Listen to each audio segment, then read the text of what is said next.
जिमटोपिया की बात करूँ तो हमारे पास वैरायटी ऑफ इक्विपमेंट्स अवेलेबल है। हर मसल पार्टी हमारे पास 3 to 4 स्टेशन अवेलेबल है। और साथ ही साथ अगर ट्रेनर्स की बात करें तो ट्रेनर भी वेल एक्सपीरियंस्ड है, सबको अच्छी नॉलेज है जिम के बारे में। और हमारे पास ओल्ड एज क्लाइंट्स भी है, साथ ही साथ चिल्ड्रन भी जिम आते हैं।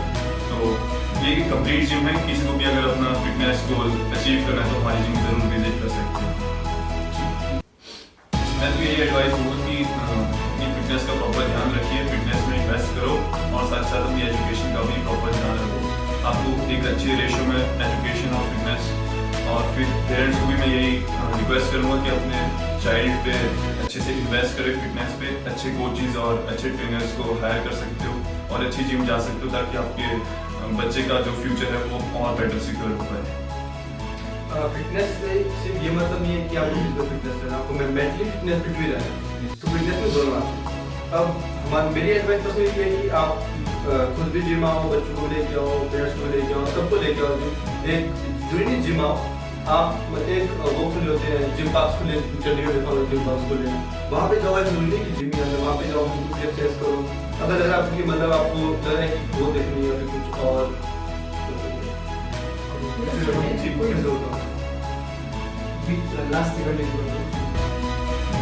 हेलो नमस्ते, योर जर्नी के एक नए एपिसोड में आपका फिर से स्वागत है। मेरा नाम है यशपाल। मेरा नाम है प्रेमलता। जिम्नेजियम ग्रीक भाषा का एक शब्द जिसे आमतौर पर आज हम लोग जिम कहते हैं। एक ऐसी जगह जहां पहले एक्सरसाइज और स्पोर्ट्स खेला करते थे, जहां पर लाइब्रेरी और स्टडी सेंटर जैसी भी सुविधाएं हुआ करती थी। अब चीजें बदल गई है और शायद जिम के मायने भी बदल गए हैं। यस, तो आज के समय में इस जिम के क्या मायने रह गए हैं, इसी के बारे में बातचीत करने हमारे साथ जुड़े हैं जिमटोपिया से शुभम, अंशुल और राघव। इनकी इंट्रोडक्शन अगर मैं देने जाऊं, इन्होंने छोटी सी उम्र में बहुत सारी चीजें कर रखी है। इससे ज्यादा बेहतर यही होगा कि हम इन्हीं से बात करें और इनके बारे में जानें। सबसे पहले भाई, कैसे आप सभी? बढ़िया भाई। बढ़िया बढ़िया। तो इंट्रोडक्शन शुरू करते हैं, भाई से शुरू करते हैं, शुभम भाई से। Hello everyone, I am Shubham Sharma from Bajaura. Recently हमने बजौरा में ही एक जिम ओपन करी है जिसका नाम है जिमटोपिया। एक्चुअली स्कूल टाइम से ही मेरा फिटनेस में काफ़ी ज़्यादा इंटरेस्ट रहा है। पहले मैं एक एथलीट था, 400 मीटर स्प्रिंट में हम स्कूल में पार्टिसिपेट करते थे, डिस्ट्रिक्ट लेवल, फिर हम स्टेट लेवल तक भी रिप्रेजेंट करा है। फिर उसके बाद मेरा प्लान चेंज रहा, फिर मैंने बॉडी बिल्डिंग में स्विच करने का सोचा। फिर मेरा फिटनेस फिजिक में काफ़ी अच्छा बॉडी में रिस्पॉन्स रहा, तो मैंने मिस्टर हिमाचल में भी कम्पीट करा। इसके अलावा मैंने मिस्टर हिमालय में और मिस्टर चंडीगढ़ में भी कम्पीट करा है। और नेक्स्ट ईयर भी मेरा प्लान है इसी गोल को अचीव करने का। मैं नेक्स्ट शो भी प्लान कर रहा हूँ। बिल्कुल, आपके फ्यूचर है उसके लिए बहुत शुभकामनाएं। Thank you. मेरा नाम अंशुल है, मैं इसका भाई हूँ और हमने इकट्ठा मिलके जिम खोला है। तो मैंने अपनी ग्रेजुएशन पूरी की है 2020 में। फिर उसके बाद मैं आईटी सेक्टर में रह चुका हूँ। मेरे को 5 साल का एक्सपीरियंस है आईटी सेक्टर में। फिर वहाँ से due to COVID and all सब कुछ बदला और मैं घर आ गया। फिर घर में इसने मुझे इनिशिएशन दिया जिम ज्वाइन करने का, जिम में ट्रेनिंग करने का, ऐसा। तो वहाँ से मेरी जर्नी शुरू हुई। तो वहाँ से अभी तक मुझे अराउंड 4-5 ईयर्स हो चुके हैं जिम में। और बेसिकली अब हम बस जिम चलाते हैं, मेंटेन करते हैं और गाइड करते हैं। तो नमस्कार सभी को, मेरा नाम आदित्य है और प्यार से लोग मुझे राघव ही कहते हैं यहाँ पे। तो मेरी उम्र भी 22 साल है और अगर मैं अपनी जर्नी के बारे में बताऊँ तो जिम करते हुए मुझे ऑलमोस्ट 3 साल हो चुके हैं। मैं शुरू से शुभम के साथ ही जुड़ा हुआ हूँ और स्कूल में भी मैं इसका जूनियर हूँ। बाकी शुरू से मुझे कुछ खास इंटरेस्ट नहीं था जिम में। लाइक मैं तो बस स्पोर्ट्स खेलना चाहता था, मेरे को टूर्नामेंट वगैरह में जाना पसंद था काफ़ी। आफ्टर माय 12th मैंने फुटबॉल खेलना स्टार्ट कर लिया और मैंने अकेडमीज वगैरह ज्वाइन की थी। बट एक जो कमी रही हमेशा से मेरे को अपने अंदर, वो थी स्ट्रेंथ की कमी, जिसकी वजह से मैंने जिम ज्वाइन किया, जिसकी भी एक काफ़ी इंटरेस्टिंग स्टोरी है कैसे ज्वाइन किया, वो आगे शेयर करूँगा मैं पॉडकास्ट में। तब तक के लिए बस इतना ही, बाकी अब आगे बढ़ते हैं। Thank you. सबसे बेसिक क्वेश्चन से शुरू करते हैं आई गेस कि फिटनेस आप लोगों के लिए क्या मायने रखती है? एक फिट बॉडी आपके लिए क्यों जरूरी है? अगर हम फिट बॉडी की बात करें तो फिटनेस राइट नाउ इंडिया में सभी के लिए बहुत ज़्यादा ज़रूरी है, क्योंकि अगर हम इंडिया की फूड क्वालिटी की बात करें, साथ ही साथ अगर ओल्ड एज पीपल की बात करें, तो सबसे ज़्यादा मेडिकल रिपोर्ट्स इंडिया में ही आती है, हॉस्पिटलाइजेशन सबसे ज़्यादा इंडिया में ही है। तो इसलिए अगर हमें ओल्ड एज में फिट एंड एक्टिव रहना है, तो फिटनेस हमें यंग एज से स्टार्ट करना बहुत ज़रूरी है। जी, आपके कुछ फिटनेस अकॉर्डिंग टू मी ऐसी है कि एक इंसान में स्ट्रेंथ भी रहनी चाहिए, एंडोरेंस भी रहनी चाहिए, और उसकी बॉडी इस लेवल पे ऑप्टिमाइज होनी चाहिए कि ओल्ड एज में जाके उसे इतनी दिक्कतें ना आए जितनी आजकल लोगों में आ रही है। Yes. क्योंकि इंडिया में बेसिकली लोग बॉडी बिल्डिंग या फिटनेस साइड इतना ध्यान देते नहीं है। और बेसिकली आपने देखो सुना होगा नाम, एक बोलते हैं इंडियन टमी, तो उसी पेट बाहर निकला होता है। Yes. वो भी एक मेन चैलेंज है। मेजॉरिटी ऑफ इंडियंस का मेजॉरिटी ऑफ इंडियंस का यही है, क्योंकि डाइट और एक्सरसाइजिंग दोनों का इंडिया में थोड़ा एक अभाव है। तो मेरे लिए पर्सनली फिटनेस यही है कि एक बॉडी को इस तरह से मेंटेन रखें कि आपकी फिजिक भी अच्छी रहे, आपकी बॉडी इंटरनल एक्सटर्नल दोनों अच्छी रहे, स्ट्रेंथ भी रहे, और ओल्ड एज में इस चीज का आपको फायदा मिले। Yes. आपकी बात का क्रक्स यही है कि आप फिटनेस अभी की ना सोच के फ्यूचर फिटनेस। यस, देखिए मैं ऐसे एक जनरल सबकी बात नहीं करूंगा, मैं बस अपनी बात करूंगा कि मेरे लिए फिटनेस क्यों इम्पोर्टेंट है। तो अगर मैं बात करूं कि मैंने क्यों स्टार्ट किया, तो एक मेन रीजन है कि अपने शरीर में जान लाने के लिए, और दूसरा मेन रीजन है अच्छा दिखने के लिए। ऑब्वियसली सबको अच्छा दिखना है। हमारी जब बॉडी अच्छी शेप में होगी, टोन होगी, तो हमें कपड़े भी अच्छे फिट आएंगे।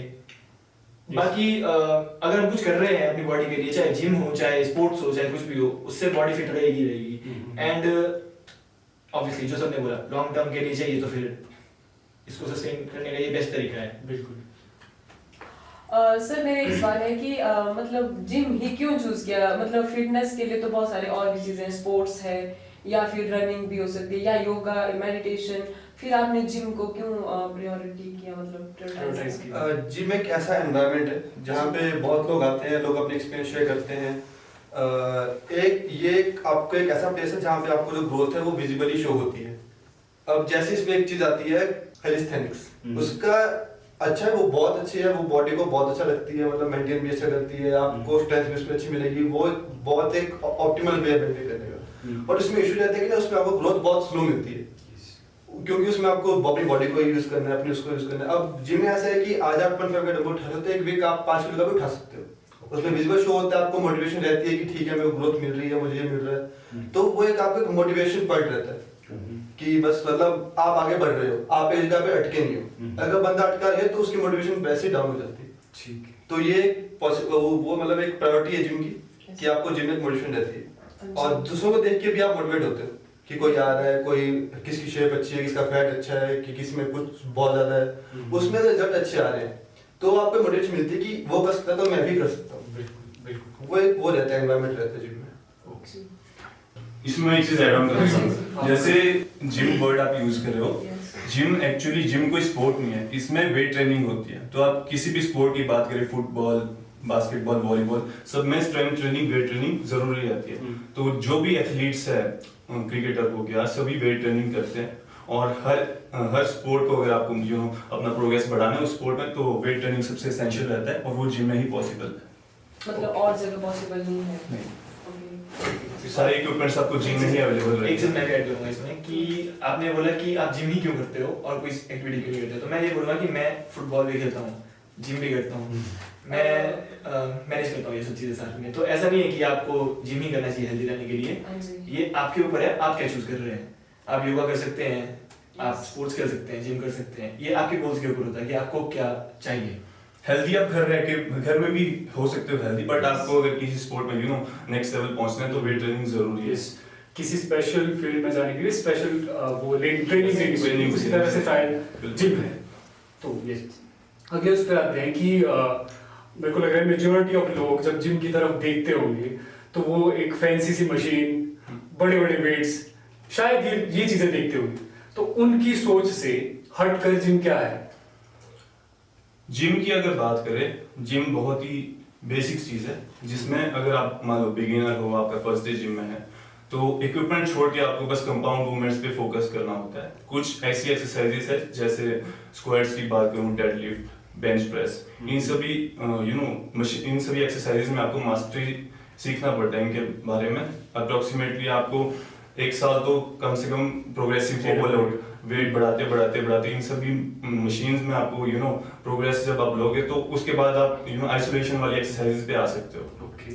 यस, पहले आपको बेसिक से स्टार्ट करना पड़ेगा। क्वेश्चन ये था कि मेजॉरिटी ऑफ लोग जब जिम की तरफ देखते होंगे ना, मान लो आपका जिम है, बाहर से कोई देख रहा है तो उसे क्या दिखेगा? उससे एक्सरसाइज करते लोग नहीं दिखेंगे, उसको दिखेगा फैंसी सी मशीन्स है वहाँ पे, अच्छा दिखाने के लिए डंबल्स रखे हैं। तो उनकी सोच से हट के जिम क्या है, मतलब जिम क्या बता रहा है हम लोगों को? अच्छा, जब आप कोई भी एक्टिविटी करते हो, आप फुटबॉल खेल रहे हो या फिर आप चलो आप सिर्फ घास काटने गए हो, अगर आपको एक्सपीरियंस नहीं है तो आपको चोट भी आ सकती है, आपको इंजरी भी आ सकती है। अब जो मशीन आपको दिख रही है चमकती धमकती, उसका मेन पर्पस ये रहता है कि आपको इंजरी ना आए।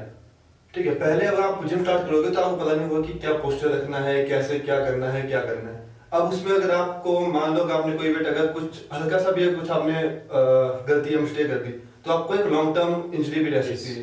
तो मशीन उसमें बहुत हेल्प करती है। तो अब उसका जरूरी मतलब नहीं है कि सिर्फ आपको जिम में ही आके आपको सब मिलेगा। अगर एक छोटा जिम है जहाँ पे ऐसे मशीन्स नहीं है तो वहाँ भी अगर आप कर सकते हैं, वहाँ भी कर सकते हैं। अगर कोई अच्छा ट्रेनर है तो आपको हेल्प जरूर करेगा कि आपको इंजरी ना रहे या ऐसा रहे। बट ये कि मतलब इनिशियली एक बंदे पे वो रहना चाहिए कि टैब्स रहने चाहिए कि वो क्या कर रहा है, कैसे कर रहा है, उसको एक हेल्प की जरूरत पड़ती है।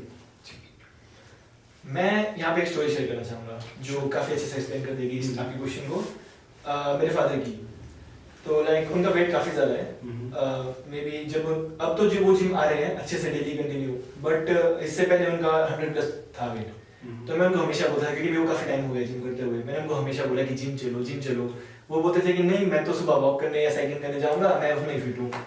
तो काफ़ी मनाने के बाद वो आ गए फाइनली जिम। तो अब उनको 1 महीना हो गया जिम में ना, अब वो डेली सुबह उठ के जिम आते हैं।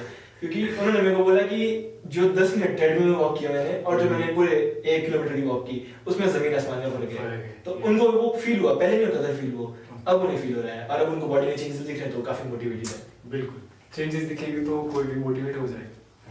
तो सर मेरा एक क्वेश्चन है कि आपकी जो जिम जर्नी है उसमें सबसे बड़ा सक्सेस मतलब क्या रहा है? मतलब कुछ खास एक्सपीरियंस आपका, मतलब आप इतने यंग हो, मतलब छोटी उम्र में आपने शुरू किया, तो मतलब मेरा सबसे बेस्ट एक्सपीरियंस ये है कि मैं बहुत स्किनी था पहले। मेरा वेट 52 kg था। तो खुद को भी फील होता था काफी पतले पतले से हैं ऐसे ही, तो लोग भी काफी वो बोलते थे, होता है सोसाइटी बोलती है कि इतना पतला हो गया, नशे वगैरह तो नहीं करता है कहीं तू। तो अब जब जिम किया, चेंजेस आए बॉडी में, तो वही लोग कॉम्प्लीमेंट दे रहे हैं। तो सबसे बड़ी सक्सेस वही होती है आई गेस। जो लोग पहले बुराई कर रहे हैं उसके बाद वही फिर कॉम्प्लीमेंट कर रहे हैं। आपकी स्टोरी से बस वही मेरे को इंस्टाग्राम की पोस्ट याद आ गई जो मैंने वो कर दी, आई गेस सबको देखनी चाहिए। सर आपकी? मेरा जो एक मोटिवेटिंग पॉइंट रहा है वो ये रहा है कि जब मैंने इसका स्टार्ट किया था तो एक होती ना खाली रॉड बेंच चलते जिसमें से वो नहीं उठती थी, उसके लिए मुझे इसकी सपोर्ट पड़ लगती थी कि भाई ये उठवा दे, 10 reps में भी नहीं होते थे पूरे। अब जब वो मुझे ना एक वो चाहिए था कि वो एक पॉइंट था कि मतलब भाई क्या कर रहा है तू, तेरे से एक रॉड नहीं उठ रही खाली, क्या मतलब क्या स्ट्रेंथ है तेरे में। फिर जब वो धीरे स्टार्ट किया, अपनी बेंच बढ़ी, फिर हम एक वेट था 40 kg, मैं उस पे फंस गया था, 3-4 महीने वहां फंसा रहा। फिर वो कम हुआ, फिर 60s पे आए, 70s पे आए, तो इस तरह से जो ग्रोथ हुई मेरी स्ट्रेंथ की, मेरे लिए वो एक बहुत motivating factor. Actually motivating factor सबका सेम ही है। पहले हम सभी स्किनी थे, अंडरवेट थे, एक रॉड भी किसी से उठती नहीं थी। फिर धीरे धीरे टाइम लगा, हमने 2017 से स्टार्ट किया था, तो अप्रोक्सीमेटली 6 years हो गए हैं और यही प्रोग्रेस है। धीरे धीरे हमने वेट पुट ऑन किया। करंटली मैं 90 kg का हूँ, पहले मैं 45-46 kg था जब स्टार्ट किया था। जब भी हम जिम की बात करते हैं ना, हमारे बैकग्राउंड में इस तरह के कुछ वर्ड्स गूंजने लगते हैं, प्रोटीन, स्टेरॉइड, ये सारी चीजें, बहुत सारी चीजें। मतलब जैसे जिम का नाम लेते हैं, प्रोटीन तो सबसे पहले आ जाता है कि अच्छा अगर जिम जाना है तो एक स्पेशल डाइट फॉलो करनी पड़ेगी। तो उसके बारे में, उस प्रोटीन को छोड़ के एक डाइट प्लान जिम के लिए इन जनरल। एक्चुअली अगर आप जिम की बात करो तो जिम एक इन्वेस्टमेंट ही है। वर्कआउट कर रहे हो तो आपको न्यूट्रिशन का भी प्रॉपर ध्यान रखना पड़ेगा। तो न्यूट्रिशन में आपको अपने मैक्रो न्यूट्रिएंट्स, माइक्रो न्यूट्रिएंट्स, सब कुछ का प्रॉपर इनटेक, इन सब का ध्यान रखना पड़ेगा। तो अगर आप वेट ट्रेनिंग कर रहे हो, आप मसल टीयर कर रहे हो, तो प्रोटीन की रिक्वायरमेंट रहती है ताकि आप रिकवरी अच्छे से कर पाओ और नेक्स्ट ट्रेनिंग सेशन और अच्छे से हो पाए। साथ ही साथ कार्बोहाइड्रेट आपको एनर्जी देगा, फैट एनर्जी देगा, तो इन सब का प्रॉपर रेशियो अच्छे से आपका जो ट्रेनर या कोच है वो आपको बना के डाइट प्लान देगा, उससे आपको फॉलो करना जरूरी है। इसके साथ एक पॉइंट मैं ऐड करना चाहूंगा कि मतलब अब जरूरी नहीं है कि आप सिर्फ प्रोटीन ही खा के बॉडी बना सकते हो, सिर्फ प्रोटीन खाना ही है या फिर स्टेरॉइड लेने हैं। ये सप्लीमेंट्स है, जैसे आप दवाई खाते हो, दवाई में सप्लीमेंट होती है। अब इसको एक अच्छे से काम करने के लिए आपकी पहले डाइट अच्छी होनी चाहिए। जैसे मैंने बताया कि पहले डाइट प्लान बनता है, तो पहले आपकी डाइट अच्छी बनती है। पहले आप उसमें ऐड करोगे अपने मतलब जो आप ईटेबल प्रोटीन होता है, जैसे चिकन हो गया या फिर आपका वेजिस में आ गया जैसे पनीर वगैरह हो गया, ये आप पहले ऐड करोगे धीरे धीरे। जब आपकी डाइट थोड़ी अच्छी हो जाएगी फिर आप दोगे सप्लीमेंट ताकि वो अच्छे से काम करे। ठीक है। अब सप्लीमेंट में और भी तरह के आते हैं सप्लीमेंट, जैसे प्रोटीन हो गया, उसके साथ एक आता है सप्लीमेंट केराटिन, जो मैक्सिमम बंदे बोलते हैं कि बहुत सेफ है सेफ, बहुत अच्छा है, बहुत अच्छा सप्लीमेंट है, बट ये कि वो तब तक काम नहीं करेगा जब तक आपकी डाइट अच्छी नहीं है। उसके लिए आपको डाइट मेंटेन करनी पड़ेगी, फिर आप नेक्स्ट स्टेप बाय स्टेप चलता है सब। अब ऐसा नहीं है कि एकदम आपका डे 1 है तो आज हम प्रोटीन शुरू कर दिया तो एक महीने बॉडी बन जाएगी। वही सप्लीमेंट वो धीरे धीरे काम करती है चीज़। देखिए, मैं अपनी स्टोरी बताऊं तो मैंने तो सप्लीमेंट लिए नहीं है, मेरे को ऑलमोस्ट 3 इयर्स हो गए हैं।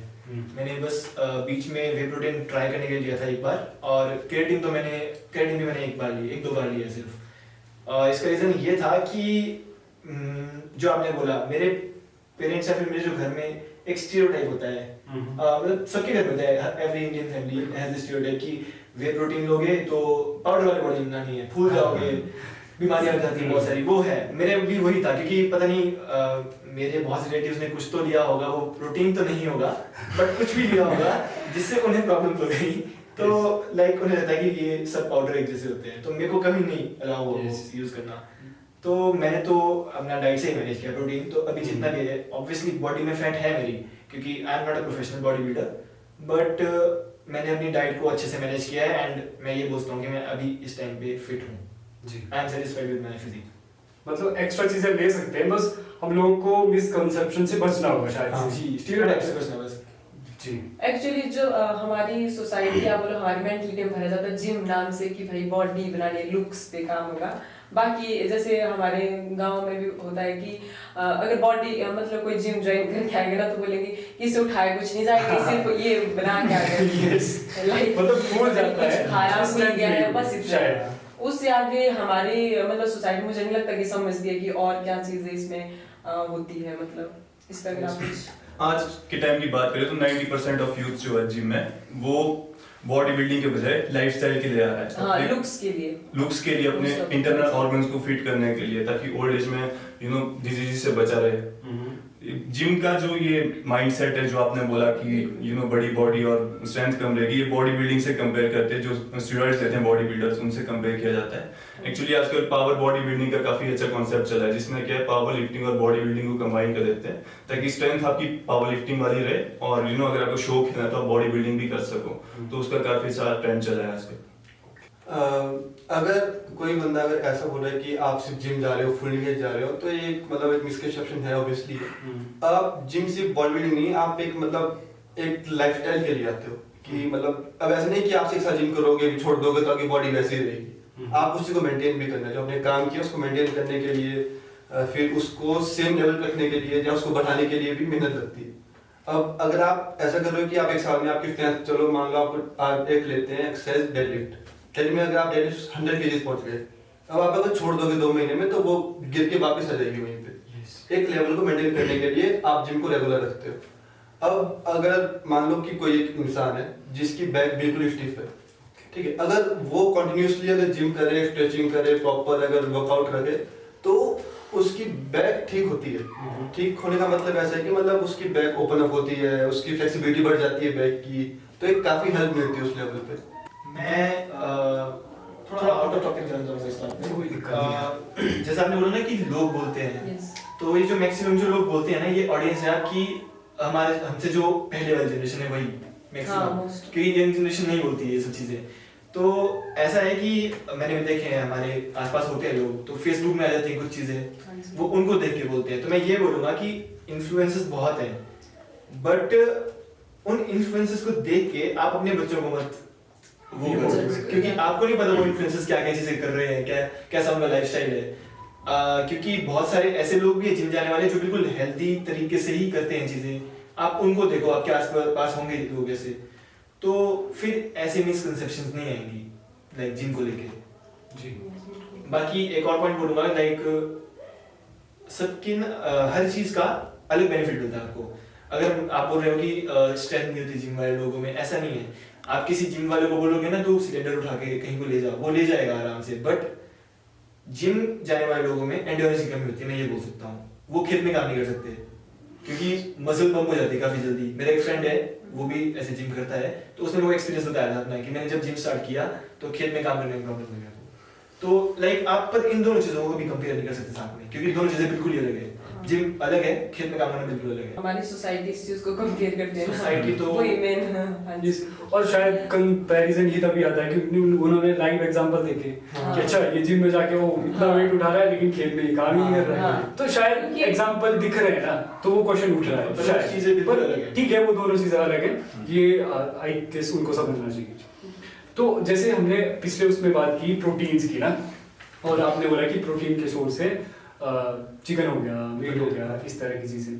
तो जब भी ऐसी बात आती है ना, तो एक मैं रिसोर्स दे रहा हूँ आपको, मैं खुद से नहीं बोल रहा हूँ ये चीज, कि एक होम्योपैथ हुए हैं डॉक्टर नंदिता शाह। उन्होंने एक इंटरव्यू में कहा था कि जो प्लांट प्रोटीन होते हैं ना, उसमें कोई भी कोलेस्ट्रॉल के इनलेट या फिर ऐसा बोले कि कोलेस्ट्रॉल की दिक्कत नहीं आती, लेकिन जैसे हम शिफ्ट होते हैं नॉन वेज प्रोटीन पे, जैसे मीट हो गया, चिकन हो गया, इन सब चीजों की वजह से हमारे कोलेस्ट्रॉल में दिक्कत आती है, और उसकी वजह से हमारे हार्ट डिजीज या इस तरह की चीजें शुरू हो जाती है।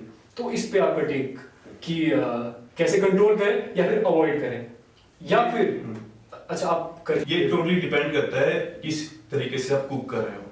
अगर आप नॉन वेज की बात करो, चिकन ब्रेस्ट की बात करो, तो उसमें फैट्स नहीं होता। अगर आप बॉइल्ड खा रहे हो तो लीन प्रोटीन का सोर्स है, कोलेस्ट्रॉल बिल्कुल नहीं बढ़ेगा उससे। अगर आप रेड मीट की बात करो, उसमें कहीं ना कहीं कोलेस्ट्रॉल रहता है। अगर आप उस पर फिर भी फ्राई करके खा रहे हो उसे, तो ऐड ऑन करेगा कोलेस्ट्रॉल को, तो वो तो प्रॉब्लमेटिक है। साथ ही साथ हाँ, वेज सोर्सेज में अगर आप प्रोटीन की बात करो, जैसे पनीर हो गया, सोया चंक्स हो गए, ये सब एक टाइप की डिग्रेडेड प्रोटीन है। इनमें अमीनो एसिड की जो प्रोफाइल है वो पूरी नहीं होती, कम होती है। तो तभी प्रेफर करते हैं वेजिटेरियंस या तो वे प्रोटीन ले ले या कोई और अच्छा सप्लीमेंट ले ले, क्योंकि वे प्रोटीन में आपकी अमीनो एसिड प्रोफाइल फुल रहती है, क्विकली डाइजेस्ट हो जाता है वो। और साथ ही साथ जितने भी डाइटरी सोर्सेज है हमारे प्रोटीन के वेजिटेरियन में, इन सब में फैट्स की क्वांटिटी बहुत ज़्यादा रहती है प्रोटीन से कंपेयर करें तो अगर आपको इफेक्टिवली फैट लॉस करना है तो ये अच्छा सोर्स नहीं है आपका प्रोटीन फुलफिल करने का। और साथ ही साथ अगर हम वेजिटेरियन में सोया चंक्स की बात करें तो उसमें एस्ट्रोजन ज़्यादा रहता है, तो आपको एक लिमिट के हिसाब से डेली बेसिस पे खाना पड़ेगा 30 to 40 ग्राम्स। अगर डेली खाओगे तो वो भी प्रॉब्लमेटिक है। तो इसलिए नॉन वेजिटेरियन सोर्स हमेशा बेटर ही रहता है वेजिटेरियन से, बट अगर आप वेजिटेरियन ही हो तो आपको सप्लीमेंट्स ऑप्ट करना चाहिए। कि जब कोई बंदा बोलता है कि या कोई एक इंसान बोलता है कि चला चिकन बना, तो वो चिकन बनाएगा हमेशा तेल में डाल के, फ्राइड बनाएगा, कुछ बनाएगा। या हम जाएंगे KFC या कहीं और जाएंगे जहाँ पे फ्राइड मिलता है, तो वो एक चीज है जो कोलेस्ट्रॉल को बढ़ावा देती है। अगर आप घर में बैठ के अगर एक बोलते हैं कि बॉइल्ड उसमें बनाओ, या फिर एक बनता है चिकन चाट, उसमें रहती है बॉइल्ड वेजिटेबल्स और बॉइल्ड चिकन उसमें मिक्स होके नमक मसाला डाल के वो खाते हैं, तो वो एक बहुत हेल्दी सोर्स है। उसमें कोलेस्ट्रॉल का बढ़ना एक बहुत मतलब 0.1 प्रोबेबिलिटी क्या तो बढ़ेगा या 0 प्रोबेबिलिटी बढ़ेगा, उसमें नहीं बढ़ता। अब सेम बात अगर हम करें वेजीज में, तो वेजीज में बंदा बोलता है कि ठीक है मेरे को सिर्फ वेज में ही प्रोटीन इंटेक अच्छा करना है, तो वो करना एक बहुत मुश्किल पार्ट है, क्योंकि हम दाल इतनी नहीं खाते कि हमें प्रोटीन पूरा उससे मिले। अगर हम दाल खाते हैं, हम तो राजमा भी बनाते हैं घर में, तो हम बनाएंगे 100-150 ग्राम बनाएंगे, उसमें से हम कितना 20 ग्राम खाएंगे, 20 ग्राम में से हमें मिलेगा 1-1.5 ग्राम प्रोटीन मिलता है। तो वो एक लिमिट है उसकी कि हम इसे नहीं खा सकते, खाएंगे फिर इंडाइजेशन होता है, फिर वो होता है, फिर अलग बीमारी होती है, फिर लोग बोलते हैं कि भाई जिम जाके ये सब प्रॉब्लम हो रही है। तो ये डाइट का एक मेजर पार्ट है कि जो एक मिसकंसेप्शन है कि हम सिर्फ वेज ही खा के नहीं बनती, फिर वो खा के। अब वेजिटेरियंस में क्या होता है कि प्रोटीन सोर्स हमारे बहुत लिमिटेड है। जैसे एक सोर्स है हमारा पनीर है, जो हर एक बंदा बोलता है कि पनीर खाओ, पनीर में प्रोटीन है। अब पनीर में फैट भी ज्यादा है। अब उस चीज को करने के लिए हम वेज को मतलब मैक्सिमम देखा हमने कि वेज लोग प्रोटीन लेते हैं, उनको लेना पड़ता है, उनका ऑप्शन कोई नहीं। अब प्रोटीन में भी आते हैं वे प्रोटीन, प्लांट प्रोटीन, वो उनकी अपनी चॉइस है, उसमें कुछ वो नहीं है, दोनों सेम है। बट एक ही फिर एक सप्लीमेंट लेना पड़ता है वेजिटेरियंस को। नॉनवेज के लिए ऑप्शन बहुत है, एग्स हो गए, होल एग्स हो गए, मीट हो गया वगैरह वगैरह। मैं इसमें बस ये बोलूँगा कि एक एग्जांपल देता हूँ मैं इसमें भी, क्योंकि मैं एक प्रोफेशनल डाइटिशियन नहीं हूँ, तो मैं भी सीख रहा हूँ अभी टाइम के साथ साथ खुद भी। तो मैं दूंगा एग्स का एग्जांपल, क्योंकि कभी भी जिम जाने की बात होती है तो eggs are the most important I guess in my opinion. So egg का ऐसा है कि एग आपको कोलेस्ट्रॉल बढ़ाता है, बट वो बैड कोलेस्ट्रॉल नहीं है, वो गुड कोलेस्ट्रॉल है। बट किसी भी चीज़ की क्वांटिटी अगर हाई हो जाए तो वो अच्छा नहीं होता है। तो मैं बस इतना करता हूँ कि उसको कंट्रोल करने के लिए मैं योग निकाल देता हूँ, इसमें कोलेस्ट्रॉल होता है। तो लाइक अगर मैं 8-10 अंडे खा रहा हूँ दिन के, जो कि एक नॉर्मल ह्यूमन बीइंग के लिए बहुत ज़्यादा होते हैं, वो सोचे कि 8 अंडे कौन खाएगा, गर्मी हो जाएगी देखो, नहीं।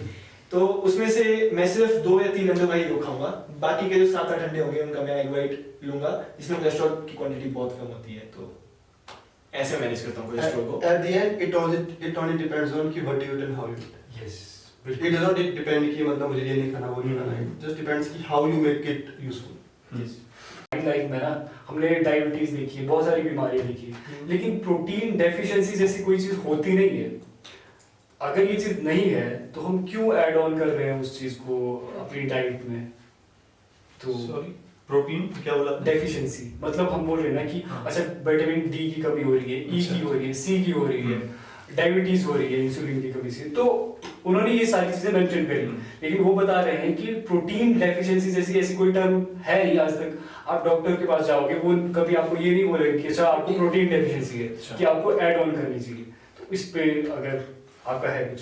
इस बात से तो मैं टोटली डिसएग्री करूंगा, क्योंकि मोस्टली इंडियन पॉपुलेशन प्रोटीन में डेफिशिएंट ही है। आप देखोगे जितने भी टीनेजर्स है सब स्किनी है। इसका मेन रीजन यही है क्योंकि प्रोटीन इंटेक उनकी पूरी नहीं हो पा रही।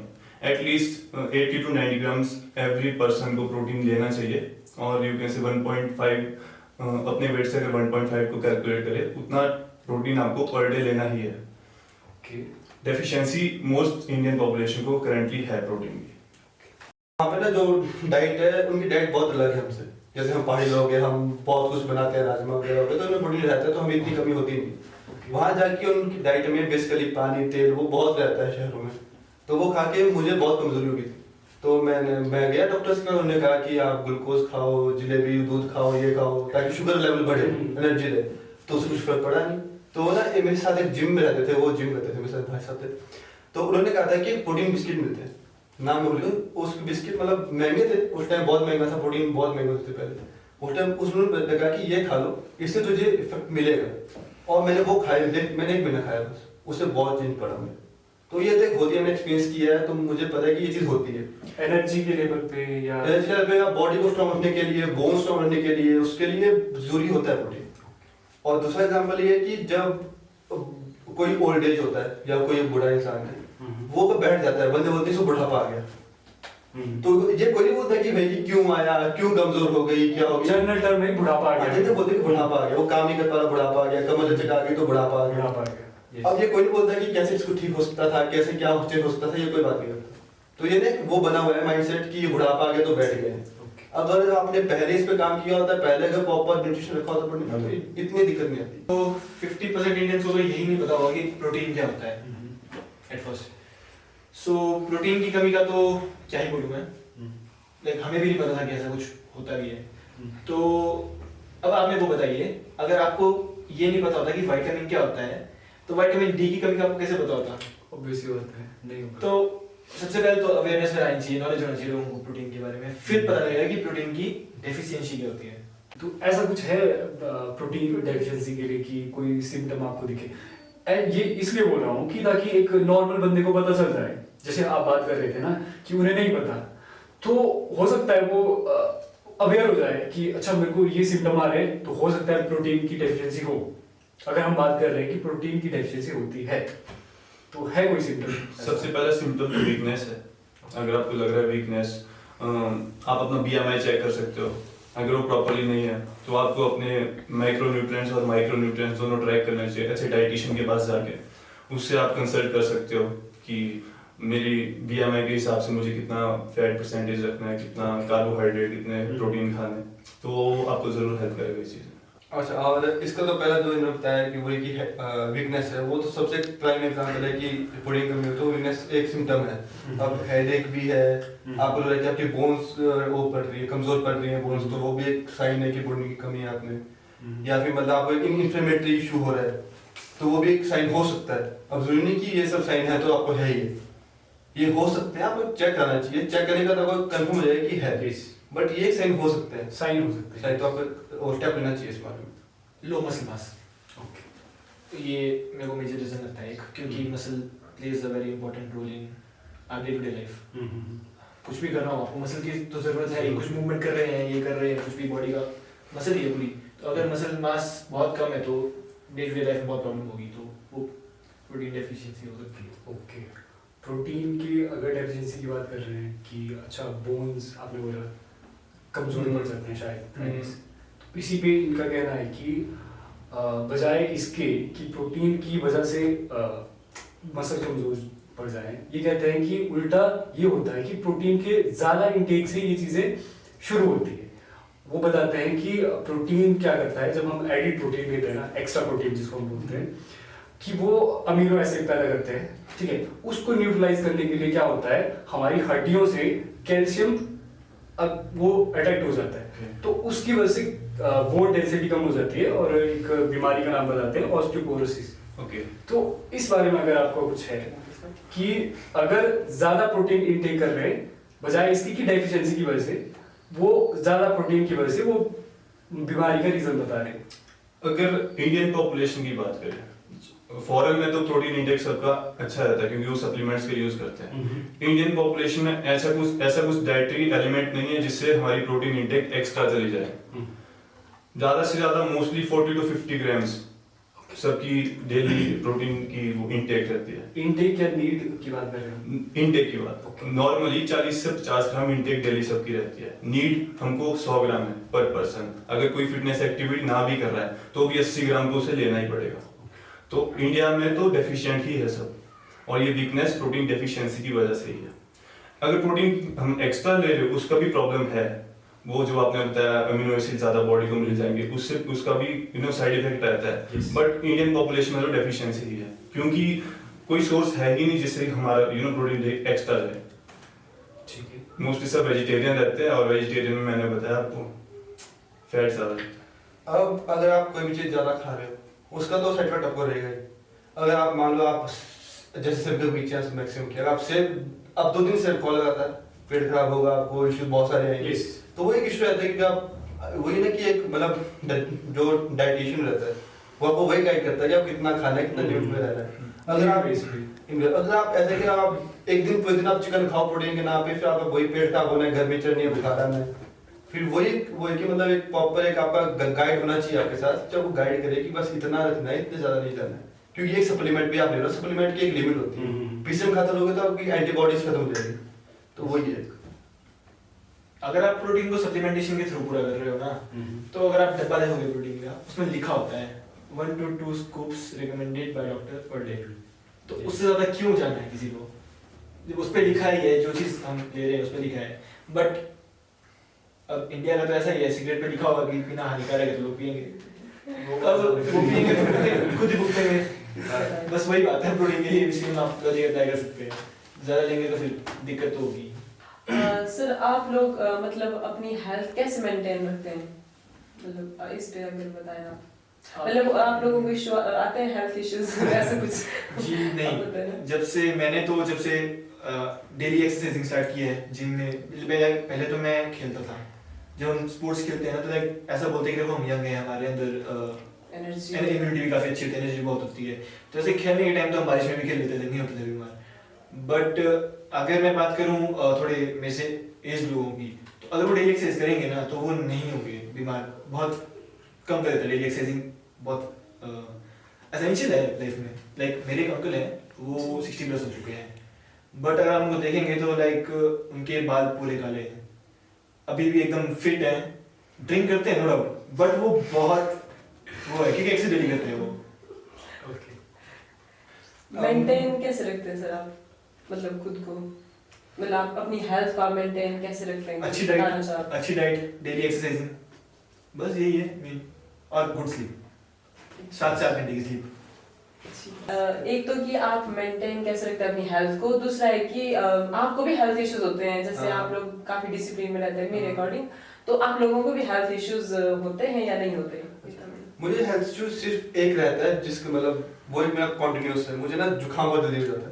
हाँ। तो अभी वायरस चला हो या फिर ठंड एकदम लग गई तो वो एक इशू पकड़ रहता है, लेगा। पकड़ लेगा एकदम से। जैसे जिम में पसीना बहुत पड़ता है, अब कई बंदे होते हैं जिनको पसीना बहुत कम पड़ता है, वो फैन ऑन कर देते हैं। अब हमें पसीना पड़ा, वो फैन आ गया तो वो लग जाता है, क्या उसको गर्म ठंड गर्म ठंडा गरम हवा चेंज हो जाएगी। हाँ वो चेंज होता है, तो उससे जुकाम का वो रहता है।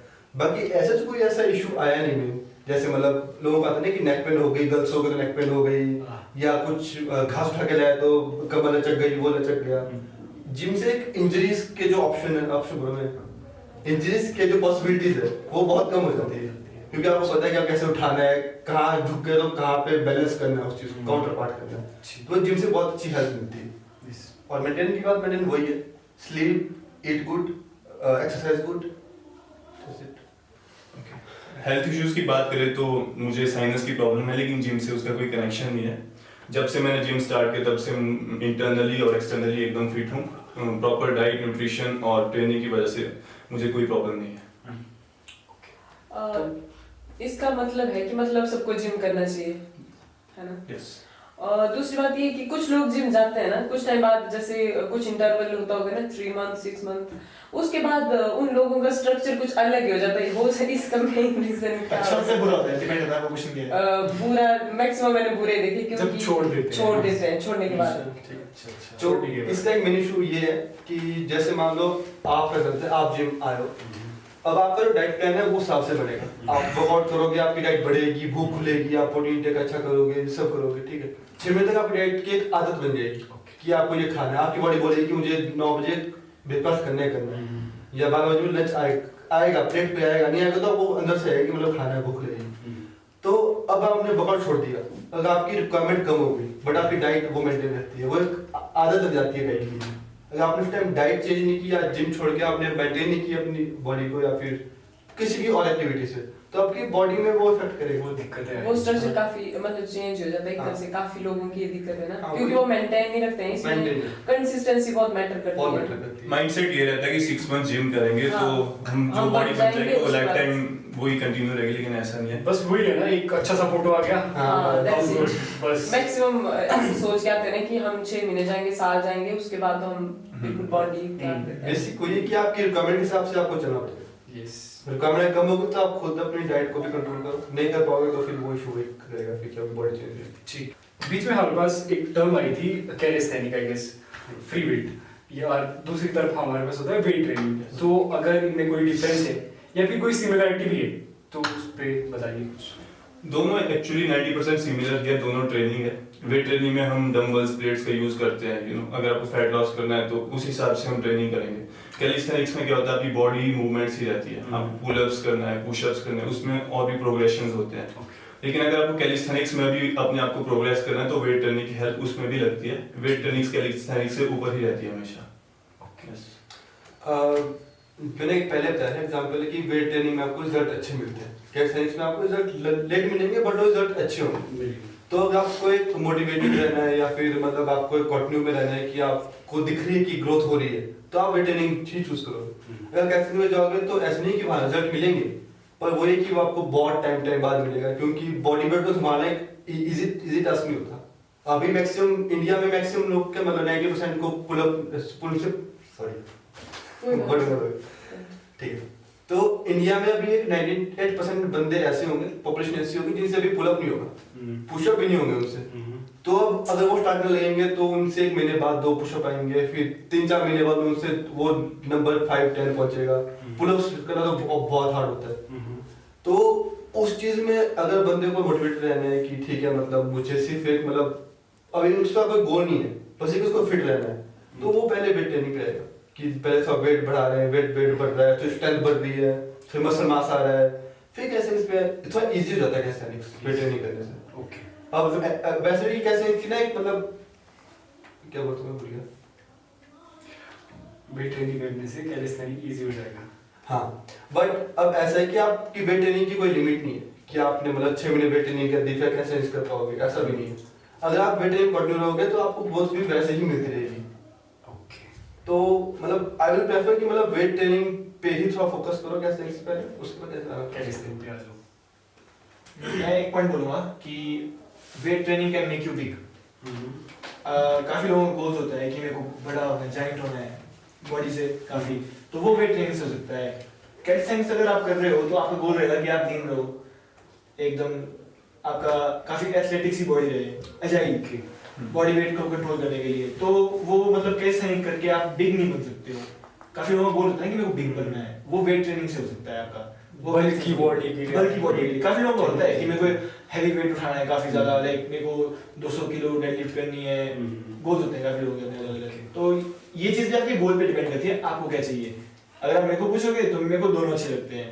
मैंने कभी कैलिस्थेनिक्स की नहीं क्योंकि कैलिस्थेनिक्स आर टफ, बहुत टफ होता है करना।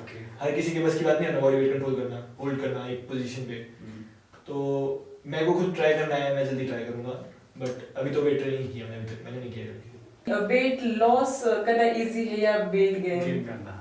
According to gym? देखिए मैं तो शुरू से रहा हूँ स्किनी, तो मैंने कभी वेट लॉस नहीं किया है। हाँ जी। तो मेरे लिए तो काफ़ी मुश्किल था वेट गेन करना, अगर मैं बताऊँ अपना एक्सपीरियंस तो। क्योंकि बट ऐसा भी नहीं है कि अगर मैं आपको टाइम बताऊँ ना कितने टाइम वेट गेन किया, मैंने 3 महीने में 11 किलो गेन किया हुआ है। अच्छा। बट वो जो गेन करना इतना टफ था ना, लाइक जो मैंने डाइट ली है मैंने, और मेरे को नॉलेज नहीं था डाइट का। सबसे पहली बात तो ये, मैंने प्रोटीन के नाम पे डाइट खाई है बहुत ज़्यादा। लाइक सुबह अंडे उसके साथ एक बल्कि जैसे 1000 कैलोरीज का वो पी लो, दिन को चिकन चावल दाल जो भी मिले, तो मतलब ऐसा आधा किलो चावल लेके वो खा लिए वेट बढ़ाने के लिए, यानी ये शाम को एक शेक और पी लिया, रात को फिर से खाना खा लिया 5-6 रोटियाँ, तो मतलब वो करके वेट बढ़ाया हुआ है। तो मैं ये बोलूँगा कि वेट गेन करना ईजी हो सकता है, बट ये आपके ऊपर है, आपका माइंडसेट कितना स्ट्रॉन्ग है गेन करने के लिए। As compare to weight loss से तो टफ ही होगा ना? मैं तो हार्ड गेनर हूँ, मैं तो अगर आज कुछ ना खाऊंगा तो 2 किलो कम हो जाएगा। तो ये डिपेंड करता है, ये बॉडी पे डिपेंड करता है कि आपकी बॉडी कैसे रिएक्ट करती है मेटाबॉलिज्म के साथ का। ओके, मतलब इन जनरल अगर आपके General एग्जांपल term में ना? मेरे लिए वेट लॉस आसान है, मैं कुछ नहीं खाऊंगा मेरा घट जाएगा वेट।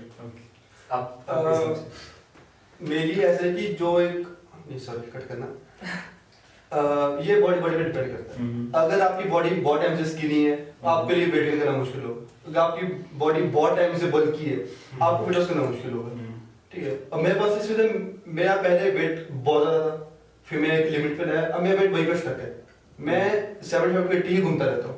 मैं ज्यादा खा लूँ, मैं बल्किंग भी करूंगा, अगर 4 महीने अच्छा खाऊंगा मेरा 80 से ऊपर मुश्किल ही जाएगा। अब मैं छोड़ दूँ भी खाना, अगर मैं आजकल का खाऊंगा तो 60 नीचे में आऊंगा नहीं, तो इन्हें मैं स्टक रह गया।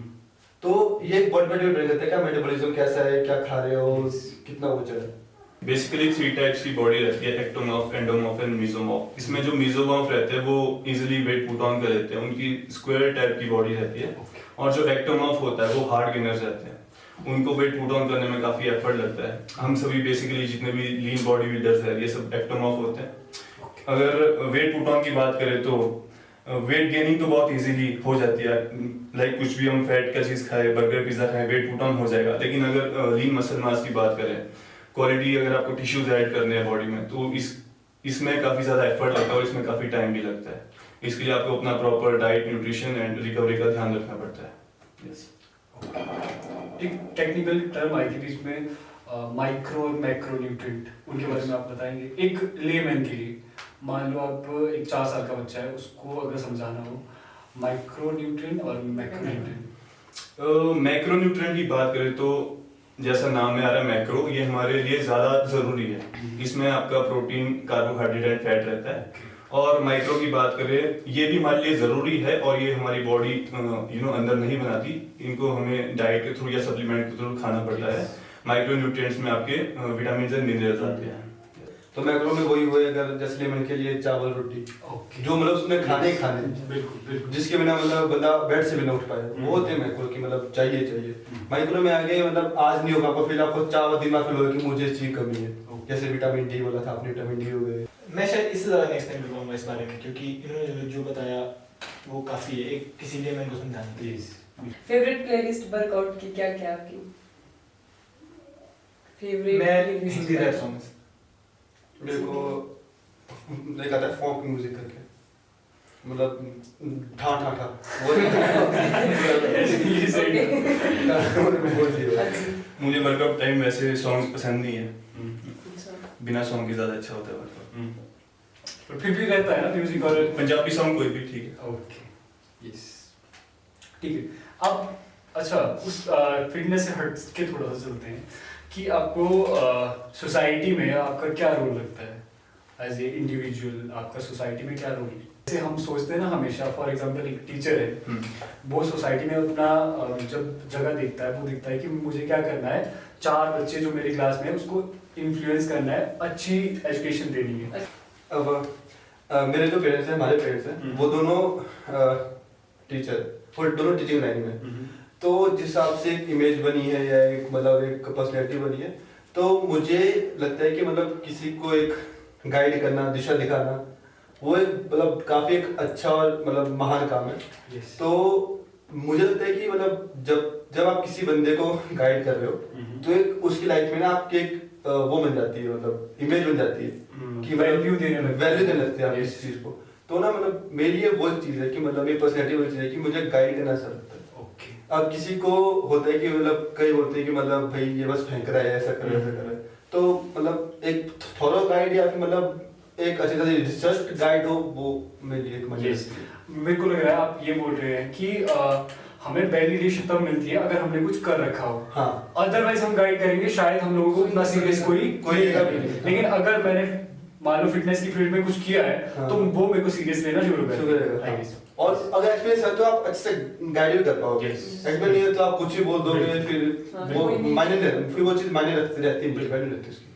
अगर हम फिटनेस की बात करें तो जिम में कोई भी बिगिनर आता है, वो हमें देख के कहीं ना कहीं मोटिवेट भी होता है और हमसे क्वेश्चनिंग भी करते हैं कि अब हमें कौन सा डाइट प्लान फॉलो करना है, क्या वर्कआउट प्लान फॉलो करना है। तो अगर हम इसे वाइडली देखें तो फिटनेस में काफ़ी इन्फ्लुएंस रहता है हर जिम का, और साथ साथ जो यूथ है वो नशे से सेपरेटली फिटनेस में आना प्रेफर करता है, तो इसका काफ़ी बड़ा रोल है।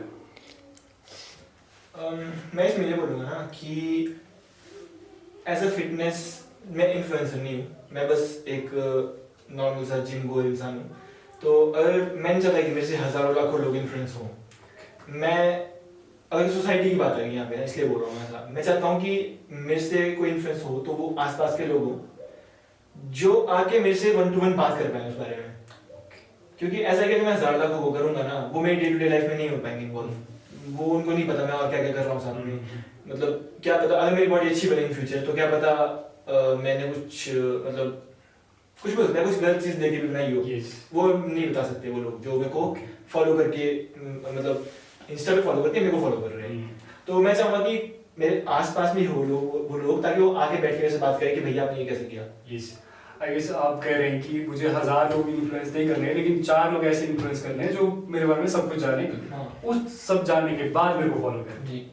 नशे वाले जो आजकल यूथ पे तो नशे का बहुत ज्यादा असर दिख रहा है, तो अगर वो जिम करें तो क्या लगता है आपको उनसे मतलब होगा या फिर नशे वाले कर सकते हैं अच्छे से? ये सब आपका माइंडसेट पे डिपेंड करता है, उनका माइंडसेट कितना स्ट्रांग है। नशे के साथ चीजें हो जाएंगी?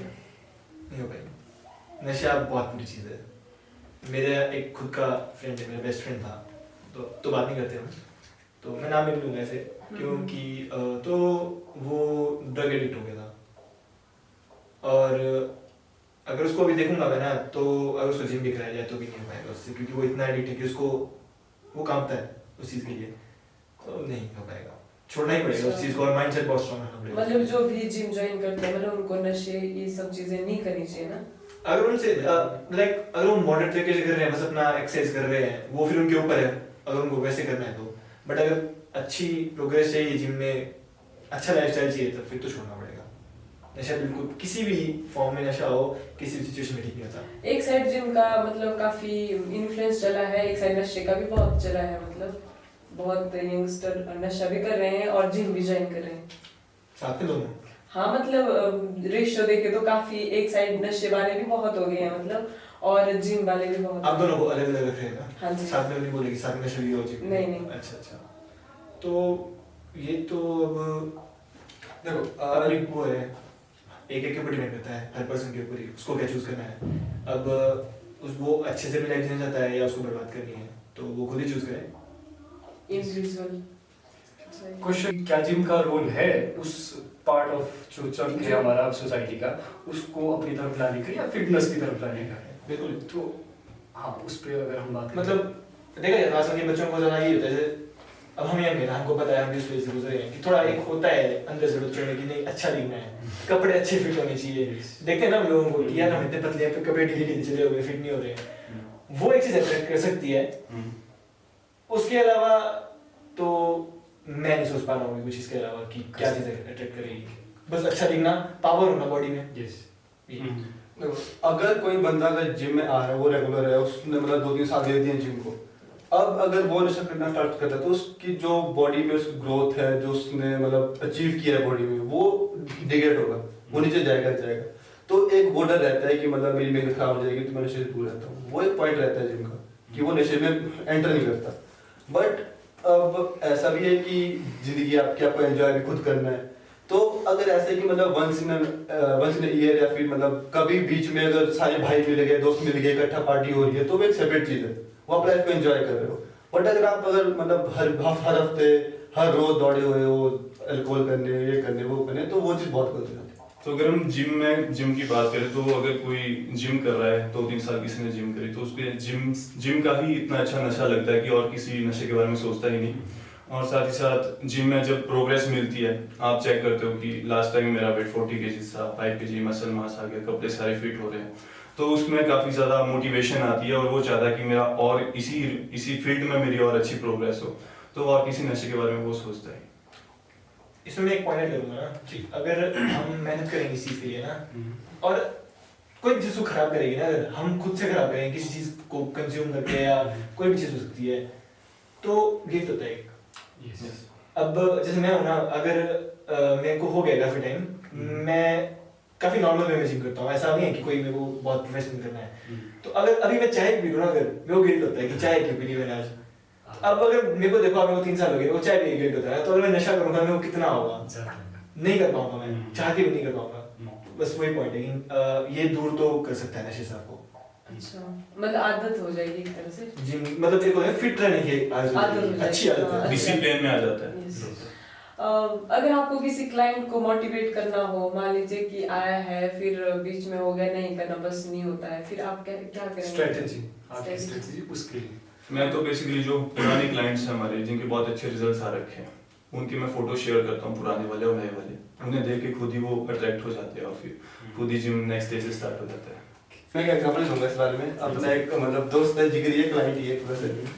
तो उसका वेट पहले 90s में था। वो एक हमारा पहले हम एक पुराना जिम भी हमने होम जिम खोला था, होम सेटअप खोला था हमने। तो वो पहले वहाँ पे आया था हमारे साथ जिम में। तो वहाँ पे उसका बहुत ज़्यादा वो हो गया, मतलब वेट कम हो गया उसका, मतलब 6 kg उसने लॉस कर लिया था 2 महीने में। हम दोनों गए थे, इंटेंस ट्रेनिंग करते थे हम दोनों। तो फिर उसकी जॉब लगी, उससे वो छूट गया। तो जब उसे छूट गया, फिर उसका वेट वापस वहाँ पे आ गया। फिर जब हमने ये वाला जिम शुरू किया, तो वो पहला बंदा था, उसने कहा था कि भाई मैं आऊँगा, ये साल की मेंबरशिप रही, मैं आना है यहाँ पे। तो नहीं, तो वो एक हो जाता है कि भाई मैं दोबारा वहीं पहुँच गया। उसने रिजल्ट देख रखे थे, देख रखे थे, तो उसके पास था एक मोटिवेटिंग फैक्टर कि मेरे को पता है कि होगा कम तो होगा। तो अब उसको 6 महीने में उसका आई थिंक 10 kg उसका घट चुका है, और वो मेंटेनिंग साइकिल पे, उसकी शेप अच्छी आ रही है, उसके शोल्डर दिखते हैं अच्छे, मतलब अब वो उस ग्रोथ पे आ चुका है। तो मतलब अब वो छोड़ेगा भी, 2 महीना भी छोड़ेगा, तो उसी महीने वापस आ जाएगा कि भाई अब नहीं दिख रहा, अब मेरे को वापस आना है। तो ये कहता है अकॉर्डिंग टू मी, जो एज पीपल होते हैं ना, शायद उनको मोटिवेशन की जरूरत नहीं है, क्योंकि वो आए हैं उस चीज को अपना लाइफस्टाइल बनाने के लिए। तो उनको बस मोटिवेट नहीं, उनको रूटीन बनानी है अपनी। तो यहाँ पे बात आती है यंग लोगों की कि यंग लोगों को मोटिवेशन की जरूरत होती है, क्योंकि उनके पास डिस्ट्रैक्शन बहुत है। तो मेरी स्ट्रेटजी थोड़ी अलग रहती है यहाँ पे। मैं किसी की फोटो वगैरह नहीं दिखाऊंगा, मैं बॉडी दिखाता हूँ। मैं ऐसा करूँगा कि मैं उनको स्ट्रेंथ ट्रेनिंग कराऊंगा, प्रॉपर वाली स्ट्रेंथ ट्रेनिंग नहीं, क्योंकि जो हमको बॉडी में फिजिकल रिजल्ट्स होते हैं ना, वो देखने में टाइम लगता है, बट जो स्ट्रेंथ के रिजल्ट्स होते हैं आपके, वो जल्दी दिखते हैं। तो जैसे मेरा एक फ्रेंड है, वो जिम आता है, उसने 60 kg की डेडलिफ्ट की, वो बहुत खुश हुआ कि भाई बहुत पावर आ गई बॉडी में। तो वो उसको मोटिवेट कर रहा था। वो मतलब वो पहले काफी दुखी था, भाई कुछ फर्क तो नहीं रहा, मैं 2 महीने हो गए जिम करते हुए, कुछ नहीं दिख रहा मेरे को अंदर से। बाद में मैंने उसको थोड़ा करवाया, हैवी वेट लिफ्ट कराया, तो वो भी एक काफी मोटिवेटिंग फैक्टर होता है कि हम हैवी उठा रहे हैं, हम पावर है बॉडी में। बिल्कुल। तो ये एक मोटिवेशन फैक्टर होता है जो उसको दिखा कि हाँ, अच्छा मैंने वेट उठाया तो उसको इंस्पायर किया। मेरे विजिबल रिजल्ट दिखे ना, फिर मैं उसको थोड़ा मोटिवेट करने के लिए मैनिपुलेट कर सकता हूँ कि भाई देख तूने इतना वेट उठाया है, तेरी प्रोग्रेस हुई है, तो तेरे को रिजल्ट दिखेगा तो वेट करना करते रहेगा कंसिस्टेंटली। ये बोल के मैं उसको थोड़ा मोटिवेट भी करूंगा, साथ में थोड़ा कंटिन्यू करने के लिए बोलूंगा। छोटे मोटे ऑब्जेक्टिव है ना, अच्छा जिम खोलना है, बॉडी बनानी है, कि हम क्यों जी रहे हैं या फिर क्यों पैदा हुए होंगे, यही क्यों पैदा हुए होंगे, ऐसा कुछ आता है कभी दिमाग में? आप तो शुरू करें। अगर मेरा कोई ऑब्जेक्टिव की बात करें, मैं तो यही बोलूँगा मुझे यूथ को ज़्यादा फिटनेस की तरफ लाना है, ताकि ज़्यादा से ज़्यादा लोग हेल्दी रह सके, हॉस्पिटलाइजेशन थोड़ी कम है पूरे इंडिया में, तो मेरा तो यही रहेगा। अब आए क्यों है क्या है इतना सोचता नहीं हूँ कि हम रेस जीत गए, हम पैदा हो गए आ गए ये तो हो गया जो हो गया। अब क्या करना है, अब जाना भी हो ऊपर। नहीं, आई गेस मैं थोड़ा सा इसको फिर से कर रहा हूँ कि अगर हम इतनी रेस जीत के हम बात कर रहे हैं ना कि आए हैं, तो शायद उसका इतना सा मतलब नहीं होगा कि हम जाके ट्रेन करें लोगों को। मैं उस बारे में बात कर रहा था कि हमारा कुछ बिगर अल्टीमेट ऑब्जेक्टिव है, अगर है हो सकता है, लेकिन हम लोग उसको ढूंढ नहीं पाए, उस बारे में ढूंढ नहीं पाए। हो सकता है कि कुछ लेवल तक सोचा नहीं यस, होगा। हाँ सोचा नहीं होगा, ठीक है। जैसे इन्होंने बोला कि मुझे कुछ करना है, मैं बोलूँगा मेरे को पता है मेरे को क्या करना है। यस। और ये मेरे को रियलाइज अभी मेरी ग्रेजुएशन के बाद ही हुआ। मेरे को 1 साल हो गया ग्रेजुएशन किए हुए, घर में बैठा हुआ। मैं यही चीज़ रियलाइज की है कि मेरी लाइफ में मेरे को कैरियर चूज करने में बहुत प्रॉब्लम हुई शुरू से ही। 10th में साइंस रखी, नहीं पढ़नी थी तब भी रख ली, फ्लो में भेड़ चाल होती है। उसके बाद भी फिर कोविड आया, कोविड ने बहुत इम्पैक्ट डाला, क्योंकि मेरे को करना कुछ और था और करना कुछ और पड़ गया। तो अब रिग्रेट लेके तो बैठ नहीं सकते हम, मतलब कुछ तो सोचना पड़ेगा। तो मैंने बस यही सोचा बैठ के कि मैं क्या करूँ ऐसा जिससे जो मेरे साथ हो वो किसी साथ ना हो। तो वैसे तो बड़ी बड़ी बातें होती है ऐसे बोलने की, मेरे साथ जो होगा मैं किसी के साथ नहीं होने दूंगा, पर हम बस सोच सकते हैं, उसको ट्राई कर सकते हैं। तो मेरा ऐसा है कि अल्टीमेट गोल अगर आप पूछ रहे हो ना, तो वो तो ये है कि अपना घर बनाना है, वो खुद करे। तो आजकल एक लाइन सुनने को बहुत मिल रही है कि ग्राम से मिलीग्राम में आ जाओ अगर अच्छी बॉडी चाहिए। तो इस स्लैंग वर्ड को आप कुछ डिफाइन कर पाएंगे, क्या ये है क्या चीज? जहाँ तक मैं सोच पा रहा हूँ इसका मतलब यही है, प्रोटीन से स्टेरॉइड्स लेना स्टार्ट करो। प्रोटीन से उतने अच्छे रिजल्ट्स नहीं आएंगे जितने से स्टेरॉइड्स आएंगे, बट इसका लोग साइड इफेक्ट नहीं जानते। स्टेरॉइड लेने से आपकी बॉडी में काफी सीवियर साइड इफेक्ट्स भी रहते हैं, जो अभी नहीं लेकिन लॉन्ग टर्म में आपको काफी ज्यादा चेंज करेंगे और आपकी बॉडी को डिग्रेड करेंगे। तो बेटर है आप अपना न्यूट्रिशन को अच्छा रखो, अपना वर्कआउट और डाइट का प्रॉपर ध्यान रखो और स्लीप अच्छे से लो। आपको रिजल्ट्स बेशक स्लोली आएंगे लेकिन अच्छे रिजल्ट्स आएंगे और आप वो इजीली सस्टेन कर पाओगे। स्टेरॉइड जो भाई ने बताया कि मिलीग्राम का मतलब है स्टेरॉइड लेना। अब स्टेरॉइड एक एनहांसिंग ड्रग है। अगर आप कोई मतलब कंपटीशन पे नहीं जा रहे या कुछ ऐसा प्लेटफॉर्म पे नहीं जा रहे लड़ने, तो आपको कोई मतलब बनता नहीं है, उसकी जरूरत भी नहीं है लेने की। आप नॉर्मल बेसिक मतलब प्रोटीन्स वगैरह इनसे ही अपनी बॉडी सस्टेन कर सकते हो। अब ये कि प्रोटीन से रिजल्ट बहुत स्लो आते हैं, सही बात है, आते हैं कि बॉडी को चेंज करने में टाइम लगता है, हर एक चीज में टाइम लगता है। स्टेरॉइड से ऐसा है कि आपका महीने में चेंज हो जाएगा, बट फिर वो एक मतलब बहुत गंदा इफेक्ट छोड़ेगी बॉडी को। टेम्परेरी चेंज, टेम्परेरी चेंज होता है, वो टेम्परेरी चेंज होगा, मतलब 2-3 महीना रहेगी, फिर आप वापस वहीं पे आ जाओगे। फिर उसके बाद उस चेंज के लिए क्योंकि आपने एक एनाबॉलिक्स लिया है और कोई ड्रग लिया है, तो उसको कॉम्प्रोमाइज करने के लिए बॉडी में बहुत चेंज आएंगे इंटरनली। आपका टेस्टोस्टेरोन लेवल जो है वो ऊपर नीचे रहेगा, बहुत मतलब इंटरनल ऑर्गन्स भी हार्मोन इम्बैलेंस रहेगा, बेसिकली वही मतलब है। और आपके इंटरनल ऑर्गन्स में भी कुछ इश्यूज आ सकते हैं, मतलब बहुत कई को देखा एग्जांपल होते हैं जिनके बहुत सीवियर इश्यूज आए। तो इसलिए पर्सनली आई टू से कि मतलब स्टेरॉइड से बचे रहो। बट अगर आपको प्लेटफॉर्म पे जाना है तो एक अच्छी गाइडेंस में प्रॉपर कोच के साथ वो आप ले सकते हैं, आप ले सको। मैं ये बोलूँगा कि स्टेरॉइड से दूर ही रहना चाहिए हमें, अगर हम एक नॉर्मल फिट लाइफ का गोल लेके चल रहे हैं तो। क्योंकि मेरे को ज़्यादा नॉलेज नहीं है तो मैं इसके बारे में नहीं बोलूँगा ज़्यादा, पर मैं अब एक पॉइंट बोलूँगा कि अगर आप लोगों को नॉलेज भी नहीं है तो आप भी मत बोलिए। क्योंकि हमने देखा है कि बहुत सारे फॉरेन में बॉडी बिल्डर्स जो मर रहे हैं यंग एज में, बहुत सारे हैं। अब उनको देख के फेसबुक वाले या इंस्टाग्राम वाले अपनी वॉइस ओवर डाल के चीजें बताते हैं, ये तो जिम जाके मर रहा है, जिम ये जिम वो, तो उसमें ना इंडियन पेरेंट्स के ऊपर एक नेगेटिव इम्पैक्ट पड़ रहा है उस चीज का, कि ये जो नेगेटिव चीजें हो रही है जिम हाँ, ये जिम जाके मर रहे हैं लोग। मतलब फेसबुक में आया ना, तो मेरे मम्मी आई मेरे वहाँ, बोलती तू जिम जा रहा है, बोला देख जिम जाके मर गया, हार्ट अटैक आ गया इसको। तो मतलब तुम लोगों को गलत इन्फ्लुएंस कर रहे हो।